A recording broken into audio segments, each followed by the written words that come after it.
Anak cerminan seorang ibu.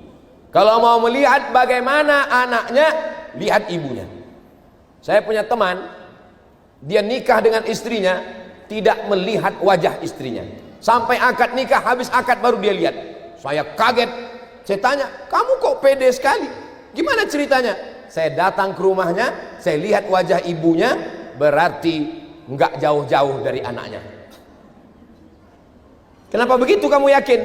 Buah tidak terlalu jauh jatuh dari pohonnya, kecuali dihembus angin atau jatuh ke sungai. Ibunya baik, saya nikah, anaknya baik. Hebatnya seorang ibu.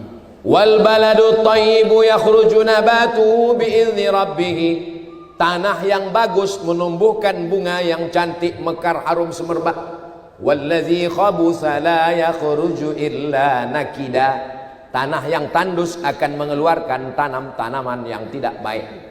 Nama tanamannya kaktus, bunganya tidak terlalu bagus, kalau dicium hidung meletus karena ada durinya. Begitulah hebatnya tanah-tanah. Kurang hebat apalagi Nabi Nuh, tapi lahir anak Kan'an. Gara-gara apa? Gara-gara perempuan yang durhaka melahirkan anak yang kurang ajar. Bapak sibuk mencari nafkah. Siapa yang mengajari baca Quran? Siapa yang mengajari anak sholat? Siapa yang mengajari wudhu, tata krama, sopan santun, budi bahasa, mengajarkan pakai sarung, pakai peci, ngaji? Ibu adalah cerminan. Kalau kita ketemu di pinggir jalan ada anak-anak 5 tahun, rambutnya pirang, antingnya 13, rambutnya 3 warna, merah, kuning, kelabu, dikepang ke atas seperti sarang tawon. Itu pasti ada guru di rumah. Al-madrasatul ula. Ibu adalah sekolah yang pertama. Sebelum Abdul Somad TK, sebelum SD, sebelum SMP, sebelum SMA, sebelum S1, sebelum S2, sebelum S3, sebelum profesor, pendidikan Abdul Somad yang pertama adalah ibu. Maka waktu saya ceramah di Kuala Lumpur, datang satu jamaah, Ustadz, kami ingin datang ke Sumatera, ke Riau. Mau ngapain? Mau ketemu ibu Ustadz. Loh, kenapa ketemu ibu saya? Saya yang Ustadz. Kami mau ngelihat gimana dia dulu mendidik Ustadz. Mereka datang ke Pekanbaru. Mereka tanya emak saya, gimana Ustadz Somad waktu kecil? Ya bayi waktu kecil. Gimana makannya? Gimana minumnya? Gimana belajarnya? Gimana ibu mendidiknya? Mereka mau tahu apa doa ibu, apa yang ibu berikan kepadanya. Ibu adalah cerminan seorang anak. Saya dulu kalau pulang ke rumah bawa mobil-mobilan kecil, sampai di atas tempat tidur main mobil-mobilan, mau tidur malam ibu saya nanya, ini tadi dapatnya di mana? Dapat di jalan, Mak. Pulangkan jalan tempat ketemu tadi, karena itu bukan hak kamu. Malam-malam diletakkan lagi di situ. Nggak boleh ngambil milik orang. Tapi ini nggak ada punyanya, nggak boleh. Nanti harta kamu juga akan hilang. Nanti kamu di akhirat akan dituntut Allah. Mobil itu nanti akan membesar dan kamu akan memikulnya di padang mahsyar. Kita anak kecil nggak tahu, ya diam aja. Rupanya setelah saya belajar ada hadisnya. Wa may yaghlul, siapa yang curang, ya'ti bima ghalla yaumal qiyamah, dia akan membawa kecurangannya pada hari kiamat. Saya belajar di Medan sekolah 5 tahun, dari 90 sampai 95. Setiap makan pagi sarapan mie ayam, bakso, kawan-kawan saya makan bakwan 3 bayar 2. Saya sekalipun nggak pernah saya lakukan itu, karena pendidikan ibu saya. Sekolah kami sama, guru kami sama, guru ngajarkan Arab bohong, tapi ibu saya pelajarannya lebih dalam. Kalau kau lihat perempuan, dia adalah ibumu. Maka saya nggak berani makan bakwan itu, makan 3 bayar 2. Kenapa? Karena saya melihat ibu penjual itu adalah ibu saya. Kalau saya bohongi dia, berarti saya sedang membohongi ibu saya.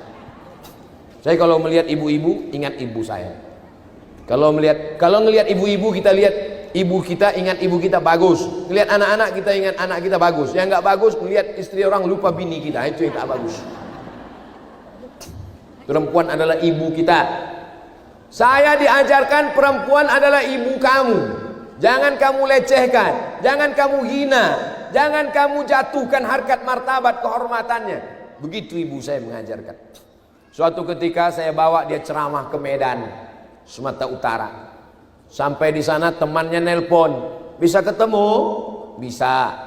Saya bilang terserah mau dibawa ke kamar atau ketemu di lobi. Ya di lobi aja lah. Saya antar ke lobi bawah. Mereka ngobrol berdua, saya duduk sambil nguping apa yang dibicarakan.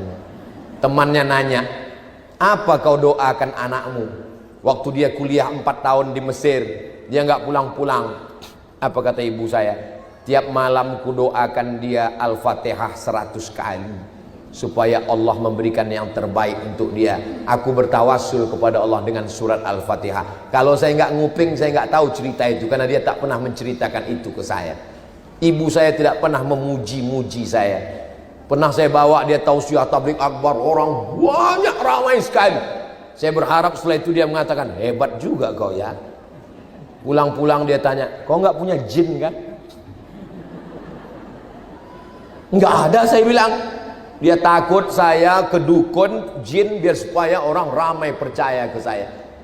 Nenek-nenek moyang kita dulu nggak boleh berteman dengan jin. Kalau kau berteman dengan jin nanti kau mati su'ul khotimah.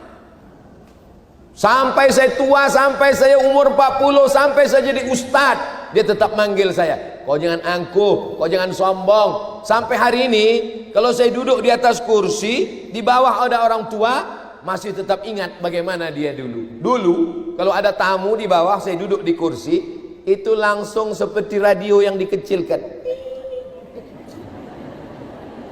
Nggak boleh duduk di atas kalau ada orang tua. Makanya jarang-jarang saya tausiah duduk. Biasanya saya tausiah itu berdiri. Kenapa Ustadz duduk? Karena setelan kameranya pendek. Bapak Ibu yang dimuliakan Allah Subhanahu wa taala, pendidikan ibu di rumah amat sangat mendalam. Aku yang mengandung kamu, aku yang menyusukanmu 2 tahun, aku yang melahirkan kamu. Jangan kamu korupsi, jangan kamu makan haram, jangan kamu berkhianat. Aku tidak mau mengandung calon koruptor. Itu lebih hebat daripada dia mendengar khutbah Jumat. Karena anak ibu yang pejabat yang hebat itu, kalau khutbah berceramah, khotib sedang khutbah, dia pun. Ibu adalah cerminan anak. Apa maksud cerminan? Kalau kita melihat wajah kita di cermin, begitulah bentuk kita aslinya. Cermin tidak bohong. Nggak mungkin wajah kita putih di cermin hitam, kecuali cerminnya nggak pernah dicuci. Maka ini adalah bagaimana anak-anak kita ini ke depan, bagaimana ibu-ibunya sekarang. Salimah, perempuan yang selamat, arti bahasa Arabnya. Ibunya selamat, anak-anaknya pun selamat insya Allah.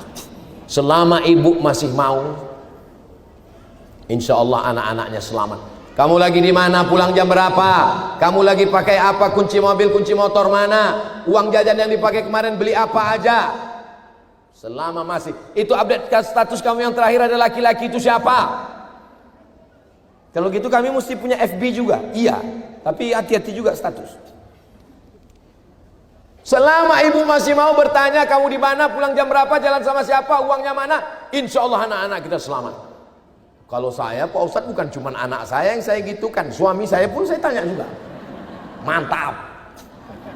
Kalau ada ibu yang nanya, AA lagi di mana, pulang jam berapa, lagi jalan sama siapa, lagi di luar kota di mana, AA di mana? Di hotel syariah. Alhamdulillah. Makanya banyak jamaah itu kalau saya pergi ke satu kota, Ustadz foto Ustadz. Nah, habis itu mau kemana? Laporan ke rumah Pak Ustadz. Alhamdulillah Pak Ustadz. Kadang video call, ma, ini lagi sama Ustadz nih ma. Iya, Ustadz, ya tutup. Habis itu dia pun pergi nggak tahu entah kemana.